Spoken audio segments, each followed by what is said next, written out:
Hello and welcome back to Fallout London. Today we're going to be taking a look at some spy weapons in Fallout London. In this we're going to be taking a look at the 32 pistol, the well rod, and the Viper submachine gun, because they all kind of fit a spy role, sort of. So first up we have the 32 pistol, and this one's going to look pretty normal to you if you played Fallout 4, because this is one of the few guns that actually makes a reoccurrence in Fallout London. This is the Deliverer in Fallout 4. This is modeled off of the Walther PPK pistol, also known as the James Bond gun, and the Walther PPK does fit really well into London. It looks really cool. It also is much more appropriately chambered in 32 in this game rather than the 10mm round that it was in Fallout 4, because I think if you actually put 10mm, at least standard 10mm auto, into a Walther PPK, you would probably blow it up. It probably wouldn't function very much. Maybe not blow it up, but it would probably break it. The 32 pistol in London is actually fairly common. You can find it from vendors pretty often, and some of the syndicate members tend to carry it around, so finding this isn't too hard, at least compared to some of the other guns that you get. You can even get this pretty early on if you end up going with the hooligan group at the start. They're not really hooligans, they're another gang, but you can go with them and they tend to carry this around, so if one of them dies you can pick up the 32 pistol. This one does 32 damage per shot. This is with a character that has all the damage skills maxed out, so that's actually okay damage. The DPS is good. It's nothing way crazy, but it's still pretty good. Rate of fire is 66, which is pretty nice. Has 125 range, which is good. Has 60 accuracy, weighs 3.6, so it's not super heavy. Uses the 32 round, and this holds 12 rounds in the magazine. And this is very similar to the stats that it has in Fallout 4, and it can fit in pretty much the same role in this game, where it's an early game weapon that is super ammo efficient, that uses a common round. Those are all kind of the pros to it as well, where you can get it early, got good ammo, and does decent DPS. Major cons for this weapon is that it's going to fall off a bit later. It's not really the greatest. There's better weapons that use 32. We're going to be talking about a few of them coming up real soon. For an overall rating for the 32 pistol, I'd put this one into C tier. Now you can modify this, and it has all the same mods that it does in Fallout 4. First up, I'd recommend the advanced receiver. This will get you the most amount of damage. Then we go with the extended barrel, although I don't really like the look of the extended barrel, so I tend not to use this, but it does give you the best stats. We've got the sharpshooter's grip, which is just the best grip, so throw that one on there. The large quick eject magazine will make it so your mag goes up to 16 and you still can have faster reloads. I don't really like this as much as the standard magazine, just because it looks a little bit weird on the Walther, so I usually keep that the same. For sights, I would go with glow sights, but if you like the regular iron sights, go with that. And then a suppressor on the front of it, which I always throw the suppressor on the Walther because it just fits so appropriately on it. With all of these on here, it actually becomes a pretty good weapon for clearing up just about everything. You can always carry a 32 on you in Fallout London, especially if you just want to be cleaning up small enemies, because you're basically never going to be running out of ammo with it. For an overall rating for the modified version of this, I'd probably put this one into B tier. It's actually pretty good. Now let's move on to the well rod, which is a very interesting weapon. So in real life, the well rod kind of works the way that it does in the game. This is supposed to be a very suppressed, very quiet pistol that's not made to look like a pistol. This was made to just kind of be a covert gun that you could assemble if need be. And it's a pretty interesting gun for that, because you don't really have a hand grip for it. You basically have the magazine and the magazine well, and you just grab onto that. You don't have a trigger guard either, and yeah, that's it. That's all you got. It's just a tube with some baffles in it to keep it quiet. It's got an exposed trigger, and then you quite literally just put the magazine into the gun. It's also a bolt action gun in Fallout London, so you will need to work the bolt after every time you shoot it, which does make it kind of slow. Although luckily the well rod does surprisingly high damage in this game. The well rod does 125 damage per shot, which is an immense amount of damage for a 32 round. This also makes it so its DPS is actually kind of good, even though its rate of fire is incredibly low at 2. And its rate of fire is a little bit wonky because it's also tied to the animation. So whenever you shoot this and then go to aim down sight, sometimes you'll see that your person pretty much goes in slow motion as you're trying to aim it. This only happens because of the animation. So if you shot this, wandered off for a little bit, and then went to shoot it again, you wouldn't have that slowdown on your ADS time. It's only because the animation is still going, so that's something unique about this. This one has 35 range, very short range, as would be pretty accurate in real life. The well rod was meant to be a very up-close and personal weapon. This has 62 accuracy, so it's fairly accurate. Only weighs 3, which makes it kind of nice to carry around. This one also uses the 32 round, and this one holds 6 shots in the magazine before you need to reload it.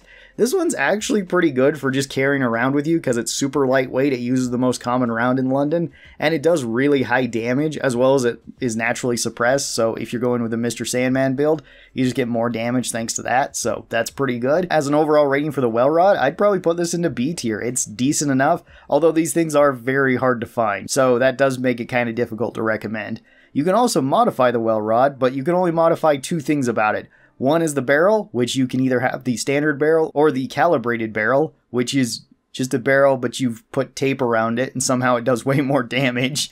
That is good. It makes so your damage goes even further, so that's great. And the other thing is the sights. You can either have standard iron sights or the glow sights. I'd put the glow sights on there because they are just kind of better, but that one's your choice. The mods don't really change the Well Rod all that much, so I probably wouldn't change its placing. I would still say it's a B tier pistol. It's decent, and if you want to carry it around, you do get a lot of value from it, but still kind of an awkward gun regardless. There is also a unique version of the Well Rod too called the Scaramata. At least I think that's how you say it.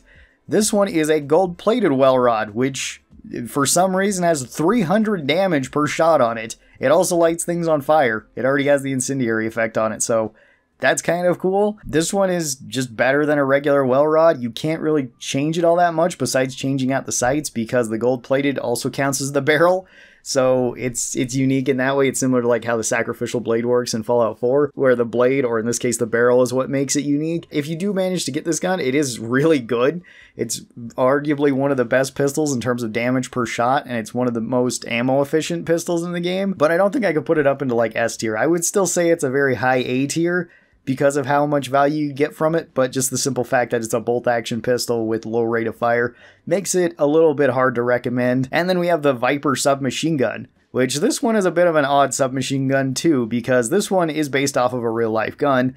This one was made to be like a concealed gun for guards or for some sort of special police, basically, that would be underslung underneath your arm. And the whole idea behind this gun is that you could use it all just with one hand, but it still gives you a lot of firepower, which it is a fully automatic gun, regardless of how you build it in this. And your person does actually use it in one hand, even in running animations. The only time you're using it with 2 hands is when you're actively reloading it, which does make sense. I'm pretty sure that this gun is also based off of a Sten gun. I think that's what it was originally based off of, which makes sense. It does look like a Sten gun, or maybe it was a later Sterling model. The Viper is extremely rare too. You're probably not going to be finding these very often as well. So the Viper submachine gun for stats does 25 damage per shot, which is actually pretty good because this is a full auto gun only, so that's pretty decent. It's generally better than something like the crude guns that are also 32, and I'm pretty sure it's just this and the crude guns that kind of fight for the full auto 32 status, so that's nice. DPS is very high, as you kind of expect. Rate of fire is 127, which is fast, but not unreasonably fast or not uncontrollably fast, as well as it is actually fairly accurate when you're firing it. This one has 119 range, 65 accuracy, which is pretty good. This one, for some odd reason, only weighs 2. It weighs less than the pistols that we talked about, which is very strange, but I mean, it's kind of cool if you do get one of these because it's not going to weigh you down.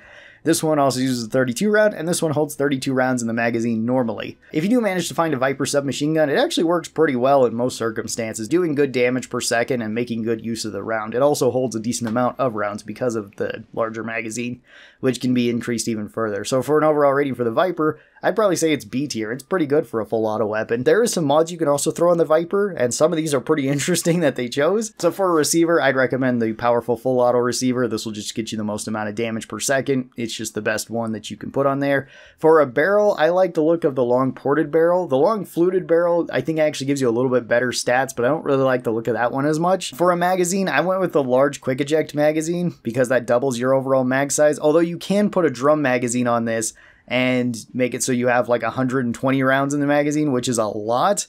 This looks like it's heavily based off of something like the MP18 magazine, which is actually the Luger magazine, the full auto version of the Luger. I don't really like that one as much because it takes up so much of the screen. Then throw a suppressor on this so you get extra damage from Mr. Sandman, which is great, as well as I think it sounds a little bit better too with the suppressor on there. And then funny enough, you can either have the regular wooden stock or you can have the Bakelite stock, which is accurate to the gun too. The stocks don't actually really make a difference. They don't change anything. It just depends on whether you like the look of the wood stock or the Bakelite stock.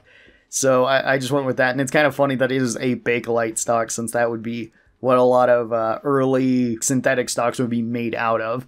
This kind of dark brown orangish color you see a lot in like the 1950s of guns that were being made with this. The Viper submachine gun tricked out like this is actually pretty strong. I would probably put this up into A tier. I think it's pretty good. I like that these weapons were picked in Fallout London. I think it's really cool, especially something like the Viper submachine gun, because I don't think I've seen that gun in any game ever.